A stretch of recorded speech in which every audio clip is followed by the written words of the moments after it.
Hujambo mpenzi mtazamaji, natumai Jumatatu hii ya tarehe 26 mwezi Septemba mwaka 2022 mzima popote ulipo na umekuwa na siku njema.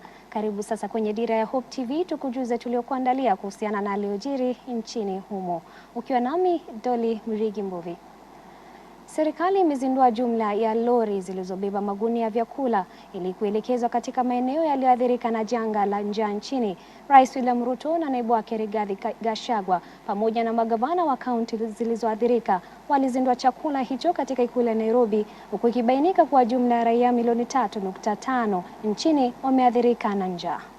And governors from the county, I want to take this opportunity to welcome you to this meeting and apologize for the short notice. Kufuatia baa la njaa linaloendelea kuathiri angalau kaunti 29 kame humu nchini, serikali za kaunti chini ya uongozi wa magavana zimekutana na naibu wa rais Rigathi Gachagua Jumatatu katika jumba la Harambee ili kuangazia mbinu za kuokoa waathiriwa. Zaidi ya Wakenya milioni 3.5 wamekodolea macho baa la njaa kufuatia uhaba wa mvua, huku watoto 942,042 wenye umri ya kati ya miezi 6 na 59 na visa 134,000 vya akina mama wajawazito au wanaonyonyesha wakishikwa na utapiamlo. And charting the way forward in terms of urgent interventions so that we don't suffer any deaths and starvation among our people. Muda mchache baada ya mkutano huo, Rais William Ruto alizindua malori 50 yenye magunia 20,000 ya mchele na maharagwe pamoja na chakula cha mifugo ili kusafirishwa mpaka sehemu mbalimbali zilizoathirika. I want to assure the people of Kenya that the president has directed that he wants a continuous engagement because we serve the same people. And out of that consultation, a roadmap has already been created going forward. We have in these 50 trucks, 20,000 bags of rice, 20,000 bags of beans, and assorted animal feed, together with cooking oil that will go to the various parts of our country that today are facing serious challenges of drought. Serikali inapania kuzindua shehena ya pili ya chakula cha msaada Ijumaa Septemba 30, huku washikadau mbalimbali na wasamaria wema wakitakiwa kuunga mkono juhudi hizo za kuchangia kuokoa maelfu ya waathiriwa. Currently we have 23 counties across the country that are suffering the very serious and severe effects of drought. On a weekly basis, we will assess the situation and see what this intervention will mean for the people around the country and what additionally can be done as we go into the future. Katika kaunti ya Mandera, wakazi 500,000 wanaohitaji msaada wa dharura wanahangaika na ukame kwani baa la njaa limekumba eneo hilo kwa muda sasa. Having seen that there are 4 failed seasons, reported 4 failed seasons, the drought situation is really bad at this time. Livestock body conditions is worsening. Of course, livestock are lacking pasture. Pastures are depleted. Most of the livestock have migrated to neighboring countries of Ethiopia and Somalia. So as things are, the few milking herds that have been left behind are also emaciated. We therefore ask the national government and the international community to come to our aid. Mandera residents are primarily pastoralists and they are losing a considerable number of livestock due to starvation and drought-related diseases. The high livestock mortality rate is making the food insecure challenge more severe. Deacon Sulvanda, Dira ya Hope TV. Na mamlaka ya bandari nchini KPA imetoa notisi kwa umma ili kuwapa fanyi biashara nafasi ya kuamua kusafirisha makasha kutoka bandari kupitia malori au SGR. Taarifa iliyotiliwa saini na kaimu mkurugenzi mkuu wa KPA John Mwangemi imesema waagizaji mizigo kwa sasa pia wanaweza kuhifadhi na kupokea mizigo sehemu wanayotaka. Taarifa hii na Dickens Luvanda. Kama njia moja ya kuhakikisha kuwa huduma za bandari za rejeshwa katika bandari ya Mombasa kufuatia agizo la Rais William Ruto wakati wa uapisho wake mnamo Septemba 13, mamlaka ya bandari nchini KPA imetoa ilani kutekeleza hilo. Kaimu mkurugenzi mkuu wa KPA John Mwangemi kwenye notisi aliyotuma Jumatatu Septemba 26 amewaeleza waagizaji mizigo kuwa sasa wanaweza kuhifadhi na kupokea mizigo yao kutoka bandarini katika sehemu yoyote wanayotaka. Wafanyabiashara wanaoagiza mizigo kupitia bandari pia wana fursa ya kuamua ni mbinu zipi za usafirishaji mizigo hiyo ambao watapendelea, tofauti na hapo awali. Viongozi kutoka Mombasa wamekuwa wakiunga mkono kurejea kwa shughuli za bandari katika mkoa wa Pwani, ikizingatiwa kuwa nafasi za kazi zilizopotea sasa zitarejea na makampuni zilizofunga kurejesha huduma upya. Just because someone registered their PIN in Nairobi, it gives no institution the right to direct and force cargo to be collected at certain areas. That is totally wrong. In fact, in my last weeks of Parliament, that is the issue that I was actually trying to fight. Awali, mizigo ingewekwa kwenye gari moshi la mizigo na kusafirishwa mpaka katika bohari au ICD la Embakasi katika kaunti ya Nairobi na Naivasha katika kaunti ya Nakuru kupitia reli ya kisasa almaarufu SGR kabla ya kusafirishwa kuelekea sehemu mbalimbali nchini na hata nje ya taifa kwa kutumia trailer. Tamko la urejesho wa huduma za bandari katika kaunti ya Mombasa lilipokelewa kwa furaha na washikadau mbalimbali, kwani Ruto alikuwa amewaahidi wakazi wa Pwani kwamba shughuli hizo zingerejeshwa ikiwa angechaguliwa kama rais. Alitupa moyo sana, na hata madereva wale ambao nimewasimamisha kazi wamenipigia simu jana, akaniambia namna gani bosi, nasikia rais, nikamwambia tuombe Mungu. Hata hivyo, baadhi ya wakazi wa Naivasha na Nakuru kwa ujumla wamepinga agizo la Rais Ruto na kushinikiza uwekezaji zaidi katika bohari na bandari ya Naivasha. Properties before SGR ama dry port iletwe hapa ilikuwa chini sana. Hakuna watu walikuwa wananunua. Wakati ilikuja saa hii approach a 50 by 100 imeenda mpaka a million shillings au kutoka kwa 50,000. If these factories are not built and the port goes back to Mombasa, then we shall lose a lot. In the area here in Mai Mahiu town, very many people have taken loans from banks and they have built apartments where these people will be staying. Marejeo ya huduma za bandari Mombasa aidha kunatarajia kurejesha msongamano mkubwa bandarini na pia kwenye barabara ya Mombasa kuelekea Malaba, hivyo basi kuathiri utendakazi. Dickens Luvanda, Dira ya Hope TV. Na shukran sana Luvanda kwa taarifa hiyo. Na mtazamaji, katika taarifa ya kusikitisha ni kwamba watu watatu wamefariki baada ya jengo la ghorofa 7 lilokuwa likijengwa kuporomoka asubuhi ya leo katika eneo la Kirigiti mjini Kiambu.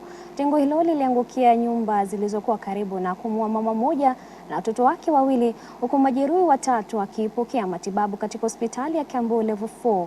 Ripoti zaarifu kuwa waliofariki waliangukiwa na vifusi vya jengo hilo wakiwa katika nyumba yao jirani. Watu kadhaa wamekwama katika vifusi vya jengo hilo huku juhudi za kuokoa zikiendelea. Gavana wa kaunti ya Kiambu Kimani wa Matangi ameongoza kundi la asasi mbalimbali kutoka idara ya dharura ya kaunti hiyo, huduma ya taifa ya polisi, vikosi vya KDF, shirika la Msalaba Mwekundu na wahisani kuokoa waliokwama ndani ya jengo hilo, huku wakiwaonya waliohusika na ujenzi wa jengo hilo. Ilikuwa mwendo wa saa 12 hivi. Ilikuwa tu tunapita kwa barabara, tukasikia sauti kubwa na vumbi. Kustukia tu ni nyumba ambayo ilikuwa inajengwa hivi juzi, ndio ilienda ikaanguka. What we are saying is simple, very simple, that people must start living up to the responsibilities that they are paid to stand up for in leadership and in ensuring that our people are safe. What we've witnessed here is disastrous. It can't be allowed to happen. That's what I'm saying with a straight face, that we cannot allow that. I've also had a conversation with a police commander here, and I've said it's also not business as usual for our police officers, because we've been requesting them to give us assistance, and I'm fully briefed about that sometimes when enforcement requires that they accompany our officers. Sometimes there's laxity. Na mbali na hayo ni kwamba Kenya imepiga hatua kubwa kuafikia lengo la kukumbatia haki za kibinadamu kwenye uchaguzi baada ya uchaguzi wa Agosti 9 mwaka huu. Tume ya Kitaifa ya Kutetea Haki za Kibinadamu KNCHR imezindua ripoti kuhusu uchaguzi mkuu ambapo mwenyekiti wake Roselyn Odede aliwapongeza wadau wote kwenye uchaguzi huo ikiwa ni pamoja na Tume Huru ya Uchaguzi na Mipaka IEBC na Huduma ya Taifa ya Polisi kwa majukumu waliotekeleza kuimarisha utaratibu wa uchaguzi hapa nchini. Ripoti hii imebaini hiyo kwamba polisi waliwajibika ipasavyo kukabili changamoto za kiusalama zilizoibuka na kwamba kulishuhudiwa visa vichache vya ukiukaji wa haki za kibinadamu wakati uchaguzi mkuu ikilinganishwa na chaguzi zilizotangulia. Ripoti hiyo ile ilifichua kuwa jumla visa 33 viliripotiwa katika uchaguzi mkuu wa mwezi uliopita ambao ulisababisha afisa uchaguzi katika kaunti ya Wajir kupigwa risasi na kukatwa mguu. Tume ya KNCHR imerekodi jumla visa 28 vya hitilafu za uchaguzi. Officers from across the country were taken through all aspects of theoretic and practical electoral security provision, working through extensive simulations. Of great interest was use of force requirements. Yes, we did attain our main objective, and this was simply to support IEBC deliver a free and fair election through provision of a secure environment. We ensured that peace prevailed. We populated all areas with adequate security pre, at, and post-election. We took measures to ensure volatile and high-risk areas were proactively secured to reassure communities. And restraint exhibited by members of the public throughout the election process, and especially at the very sensitive time of the announcement of the presidential results. Compared to 2017, there was a substantial drop in civilian unrest and violence as a result of the electoral process and presidential results. This in spite of the highly polarized campaign environment. And at this point, we applaud the NCIC for promoting peace and engaging in very active peace messaging. Na Tume ya Haki ya Utawala CAJ au ukipenda Ombudsman imezindua ripoti ya upelelezi kuhusu maslahi ya wafanyakazi raia wa Kenya wanaohamia Saudi Arabia kwa ajili ya kazi za nyumba. Ripoti hii imezinduliwa kufuatia lalama kutoka kwa wengi wanaokwenda huku vyombo vya habari vikiangazia vilio hivyo vya dhulma ya unyanyasaji ambao baadhi ya wafanyakazi hao wanapitia kutoka kwa ajiri wao. Kulingana na matokeo ya ripoti hiyo, baadhi ya wafanyakazi wanakabiliwa na aina mbalimbali za unyanyasaji, ingawa kuna wale ambao wanalindwa vyema na wafanyakazi wa waajiri wao. Kwa mujibu wa matokeo ya majukumu ya Mamlaka ya Kitaifa na Ajira NEA, imebaini kuwa NEA haina mfumo wa kisheria wa kuzichukulia hatua kampuni za usafiri kwa kuwa hakuna sheria inayozipa kampuni hizo jukumu la kufuatilia ustawi wa wafanyakazi wao wanapoondoka nchini. Nikafanya 7 months nyumba ya kwanza. My Heart akaenda akapata agent wa Eldoret. Akateka tour, wakatuma watu wa ofisi. Vile watu wa ofisi walikuja, boss wangu alikuwa anataka kushuta watu, ikaleta fight. Hao watu wakaenda, vile walienda sasa moto ikabaki kwangu. Ilikuwa saa 6 ya usiku, boss akaniita tukaenda dining na yeye. Alikuwa na punduki na SWAT. So akadao namba ya my aunt akaniambia nataka umwambie aunti yako the last word. Naenda kukuua leo. Ilikuwa saa 6:30 ya usiku. Nikaongea na my aunt, nikamwambia my aunt nikiuawa make sure mwili yangu imefika Kenya kwa sababu huyu mtu naona ataniua. So Mungu wangu tu sijui nani alimpigia simu hiyo time. Nikaona akatoka nje, nilikuwa nimesikia Kiarabu kidogo. Nikasikia tu akisema wacha nitafanya hivyo na sikujua ni nani. Kidogo akarudi akaniambia Rebecca, nataka unifanyie one favor. Kama familia yako inaweza kunilipa pesa yenye ilikutoa Kenya, naomba wanitumie ili nikurelease urudi Kenya. Nikamwambia I'm coming from a poor family. Hatuna chochote. The government say if a housemaid has a problem in any country, repatriation duty is for recruiters, PRSA. or PEA, whatever you call them.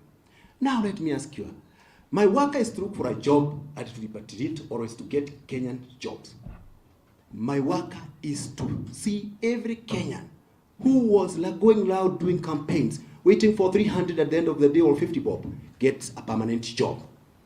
And somebody somewhere is ready to offer this job. The only what is needed from you people, the technocrat, study this job and make sure that our brothers, sisters, our children get this job because somebody is offering that. Students, they go out there and they completely get lost. Like I know in Western world, there are so many who go there as students, they get stranded, they don't connect well to the Ministry of Foreign Affairs and the relevant agencies. So they end up getting into destitution. So I think I'm happy to note that the current government has mentioned the issues of diaspora is being taken, given the seriousness that it deserves. Na wito umetolewa kwa Rais William Ruto kuchagua baraza lake la mawaziri nje ya mabunge ya kitaifa na seneti ili kuepusha taifa gharama za kufanya chaguzi ndogo. Kulingana na mbunge wa Mwingi ya Kati Gideon Muliungi, Rais Ruto anapaswa kutimiza ahadi aliyotoa na kuwepo 50% ya wanawake katika baraza lake la mawaziri pamoja na kuzingatia kila eneo humu nchini. During his campaign period, the president promised women 50-50 cabinet slots. So I'm also requesting the president to also bear that in mind as he prepares his list of cabinet slots. Similarly, there are rumors going around that there is a possibility the president may appoint his cabinet from members of parliament. And therefore, this will automatically cause a by-election. Everybody is aware that we are experiencing a lot of problems in Kenya due to high cost of living. We are also experiencing a lot of problems because of famine all over the country. For example, in my constituency, I've lost 3 people due to famine. And therefore, prompting a by-election is going to cost Kenyans a lot of money in conducting the by-elections, considering that the Speaker of the National Assembly, the Speaker of the Senate resigned to be Speaker. That is another by-election, and that is going to be expensive for Kenyans. Na mkutano wa kimataifa wa ukimwi na magonjwa ya zinaa barani Afrika Jumatatu hii umetoa ripoti kuhusu hali ya maradhi ya ukimwi nchini kabla mkutano huo mwaka ujao. Ripoti hiyo imezinduliwa huku kukiwa na ongezeko la maambukizi ukimwi miongoni mwa vijana.